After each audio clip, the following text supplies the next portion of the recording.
lot of people just don't do that anymore. They don't communicate with their neighbors left or right for whatever reason. I would say this, there's enough resources out there. Our department utilizes WeTip, right? Which is a third party. If you see a crime occurring, or if you know of something happening, or if you know even of family members, and you don't want to be seen as the family snitch, right? But if you know there's something going on, you know that's just not right, you can call 1-800-WeTip, and they are a third party organization that relays the information over to law enforcement. If you want your personal information on there, you can have it, or you can say, I want to remain anonymous, and they'll leave it out of there. The other aspect is calling or utilizing, it's called Nixle, right? Nixle, Nixle. And that is what law enforcement utilizes to get all press releases and information out to the public. If you want to know what's going on around your neighborhood, so you can find out what's going on. We also have programs like Neighborhood Watch, and Neighborhood Watch is still there. We utilize the organization, The Ring. So, and we also utilize other things besides crime prevention, but also crime-free multi-housing. So now, let's say, man, somebody's like, I'm taking notes. Do I go to the San Bernardino County's website? What are some of the ways we can start looking into and researching a lot of this amazing stuff that you would want to look up? And within our county, every police station, every county station has crime prevention specialists. These are personnel, sworn and non-sworn, that are dedicated to working with the community hand in hand on crime prevention tips and recommendations. We hold classes within our department between 4 to 6 times a year. I know other agencies, they do the exact same thing. The goal of this is really to assist the citizens within our communities with crime prevention as a whole. It's extremely important to know your law enforcement agencies. Every agency, to my knowledge, is on social media. They always post information on the latest trends, what to look for. Between Facebook, which, a lot of the younger generation, they're not really on Facebook anymore. A lot of older folks, I would say like myself, and myself as well. As well, right? But also Instagram and Twitter, of course. Yeah, as we always mention, this is not the industrial age anymore, it's the information age out there, guys. And so any of this stuff is easily looked up online, Google, so you can go ahead and search any of these places, Nixle, WeTip, crime prevention. So certain neighborhoods, right, probably have different applications. So you just might want to look up your neighborhood and look up the different sites on Google.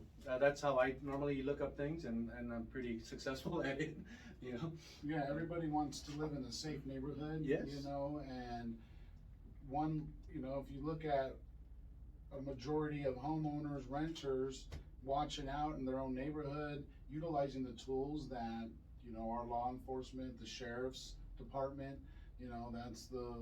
that's who upholds the law of the land, and who you call when you need protection. So it's good to prevent as well. So, Greg, me as an investor, I come across a lot of friends that ask me or tell me stories about their landlord not fixing certain things, letting mold grow.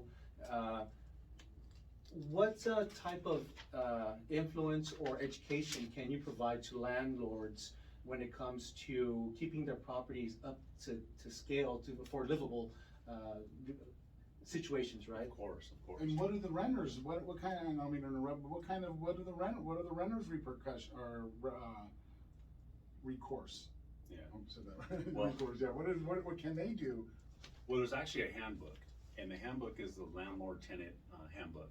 Okay, and where can you find that handbook? You can find it on the internet. You can also find it at the courthouse. Okay. The handbook is good because it gives you the law of what the responsibility between the landlord and the resident or the tenant is.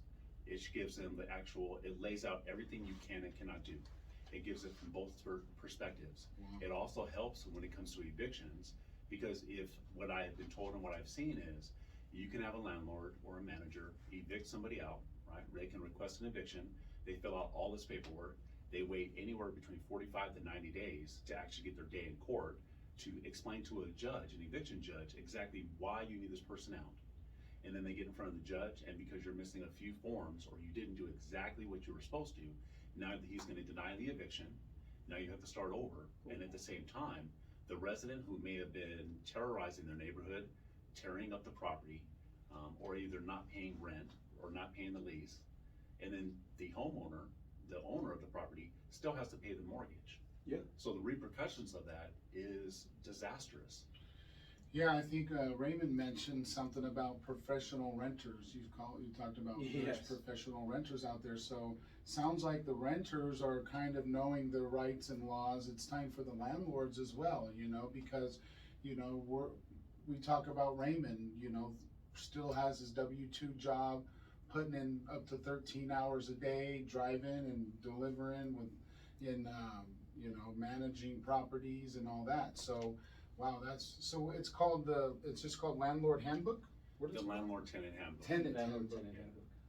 And they update it every year, the state of California does. Oh, really?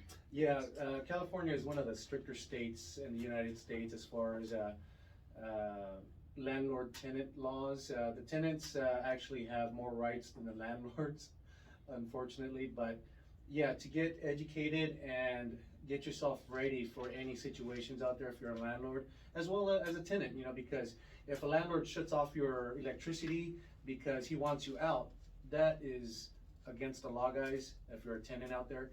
So best to know your laws when it comes to landlord-tenant relations. Yeah, the book is actually called A Guide to Residential Tenants and Landlords' Rights and Responsibilities. You can find it at courts.ca.gov. And it's under PDF form and also the book form. Awesome. If you're a landlord or if you're a manager, it's a great item to have. I download it for all my managers and anybody who attends my class, and I give it to them before they even get to the class. There's also the difference if somebody owns a mobile home. And the difference of a mobile home is, in the state of California, the state of California actually controls and authorizes the mobile home. So that you would have an owner that owns a mobile home and then another owner that owns a property or the land in mobile home parks. It's an entire different book altogether, and that's the Mobile Home Resident Law, MRL. Okay, so when it comes to mobile home parks, there's an owner of the actual property and then a manager that manages the actual rental Yes. units, right, or the space. Yes. Okay, got it. MRL? Mobile MRL. Home Residential Law. Law. And what was that technical word for the Landlord Handbook? Guide to? It actually is called A Guide to Residential Tenants and Landlords' Rights and Responsibilities. Yeah, write that down. I'm Write it down. This is good. Everybody wants that handbook. Absolutely. I tell you, man, that's I'm gonna go online here once we get off the air and order it or download it, PDF it, whatever. Exactly.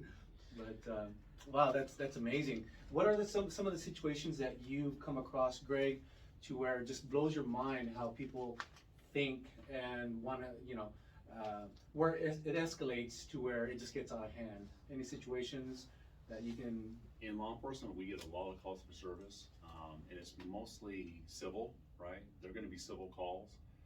There isn't a lot of violations of the criminal law, but when it comes to the civil code, or the municipal code, what I've seen is anywhere from somebody, a landlord or an owner, cutting off utilities to the entire house. Or they'll put a lock on a box, or they'll lock the family out, which in their minds, well, because they didn't pay us the rent, and they're bad, so it's okay. The hard part is, what if they have kids? What if they have a senior? What if all their property is inside the house? Regardless of the situation, why? They're still a human being. I've also seen it to where I've seen landlords and managers not want to lease to somebody who just came from either county jail or they've come straight from state prison. The hard part about that is they still have families. Where are they supposed to live, right?